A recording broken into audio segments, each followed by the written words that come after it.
as always, I have to sort of have this disclaimer because when it comes to we got this covered, they're right on a lot of stuff. They are wrong on a lot of stuff. So it's kind of hit or miss.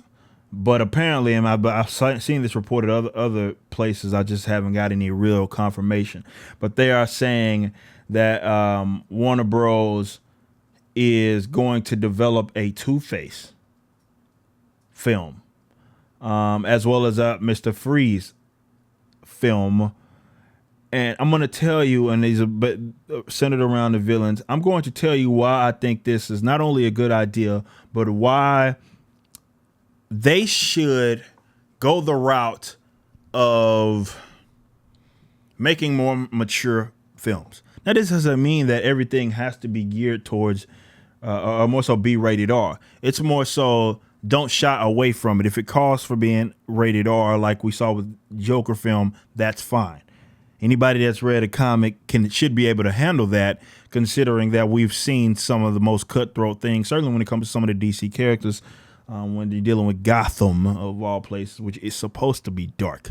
And I'm not even talking about even just with DC's Black Label or anything like that. I'm talking about a multitude of different stories that exist within the main continuity, and we've seen some really cutthroat sort of things happen that you know, if you see it on screen, it would be more so for a mature audience. They shouldn't shy away from that. I did a video, and this is more so what this video acts as, more so a follow-up to what I talked about in a video, like a couple videos ago, when I said that they should develop a more mature, DC should look into having a universe, film, TV universe, in which it has a lot of these.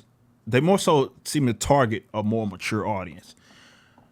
Now, I'm not trying to just compare them to Marvel, but make no mistake, this is something that could set them up, or more so set them aside from Marvel, because Marvel puts out things that are PG-13.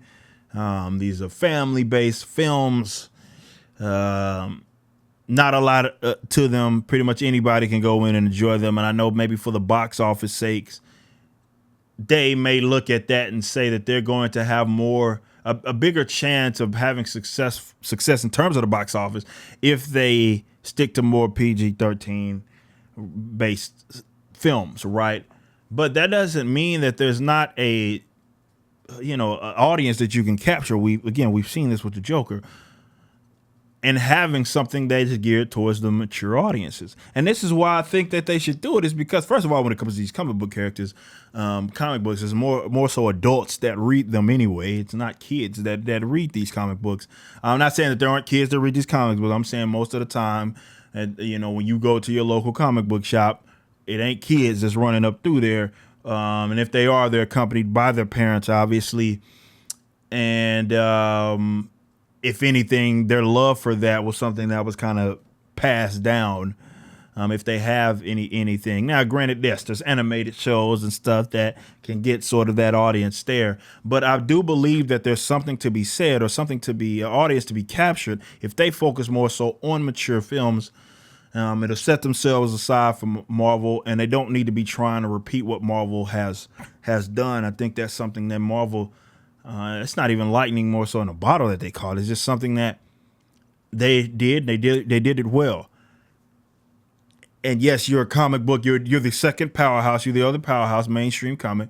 But that doesn't mean that you should just feel like you have to go that route. You shouldn't feel like you have to go that route and trying to just repeat their mistakes. If anything, you should try to, again, you're the distinguished competition. Do something different. And as I was watching Joker, that was one of the main things that I noticed. Like, dude, there's so many different characters that they could do this based on, and have something that is geared towards the more mature audiences, the adults. My thing is, unlike Joker, I think that they should focus on trying to have some sort of universe, meaning that the character, if a movie exists, it exists within a larger universe. Those events sort of matter. That does not mean there has to be these constant crossovers. It's just to say that hey, this exists within the same universe. That is what makes comic books comic books. That's one of the main when it comes to comic books. So I do believe that they should do that. Mr. Freeze, Two-Face, I think they could knock that out of the park. I think there's so much they can do with that character. But I hope they do. And at the very least, they should be considering their success with Joker. There's an audience there. I get these Marvels are making their popcorn flicks and stuff, but there's an audience there. And yes, it's going to be a little controversial in a sense because a lot of people don't want their beloved Marvel Cinematic Universe to feel threatened, which is unfortunately the way that they approach it. They say, hey, DC's doing good, and I did a video on this as well, talking about some of these stands within the Marvel Cinematic Universe, and it doesn't matter what DC puts out in terms of, or more so a movie. They can put out a near perfect movie, and these people are going to try to bury it in whatever way, shape, or form, because unfortunately they feel as if one is successful, then the other can't be. And yes, that's a nonsensical way to look at life, but that's just kind of how they approach it. So it's like, oh, I'm a Marvel fandom. Like me, I grew up on all these comic books, and never once have I felt like I have to take a side between DC and Marvel. But DC, I think, is on to something. They should do that, and I'm not saying it's just because I am an adult. I'm just saying that, I've talked to a lot of people, looking at some of the reactions, and I think that there's something to be said there that you can get, and by that I mean, like, look, we're making this to appeal to adults. Just be 100 with it. Doesn't mean that it has to be rated R, but you're making it to appeal to adults, and that's, I think, is what can not only separate you from Marvel. So you're not just repeating them, because at that point it's mundane. At that point it's like, dude, why would I want to see just what's copy, or more so a reskin, right? Which you really can, because the characters are different. But you get what I'm saying. I don't think people want to see that. And maybe some people do. They just want to see whatever Marvel is doing, but with DC characters. But I would think, just from a creativity standpoint, you want to separate yourself from certainly the competition. And I think that's a way to do it. You say, y'all got that, y'all captured that sector of the market. Fine. We're going to make movies, and we can even reference the source material, because there's a lot of story arcs and stuff that, a kid probably shouldn't be reading it. Let's be 100. At the very least, hopefully he can't comprehend what's going on to the deep degree that maybe an adult can, when it comes to some of these narratives, when it comes to some of these arcs, because yes, a lot of them are geared towards mature audiences. I'm not just speaking with DC Black Label stuff, which yes, is specifically made for it, and you can do that. I've said that I'm not necessarily against it, even though I'm not the biggest fan of separate universes, things that happen as almost one-offs.